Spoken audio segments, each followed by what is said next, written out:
VP Sara, sagutin mo muna ang mga alegasyon bago ang ambisyon sa pinakamataas na posisyon. Ngayon na mas matibay pa ang mga akusasyon laban kay VP Sara. Harapin muna ang mga alegasyon bago magpakita ng ambisyon sa pagkapangulo. Yan ang sabi ni Laila de Lima.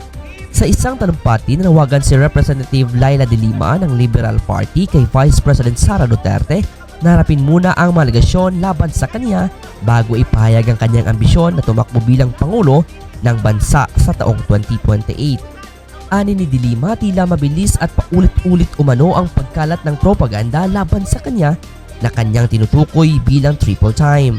Ayon sa mambabatas, mahalaga umano na ang mga opisyal na nagnanais na pinakamataas na posisyon sa bansa ay maging malinaw at responsable sa kanilang record bago gumawa ng hakbang sa politika. Sa huli, nanawagan si de Lima sa publiko na maging mapanuri sa anumang impormasyon na kumakalat at huwag basta-basta maniwala sa mga propaganda. Ako si Sara Duterte. Tatakbo bilang Pangulo ng Pilipinas.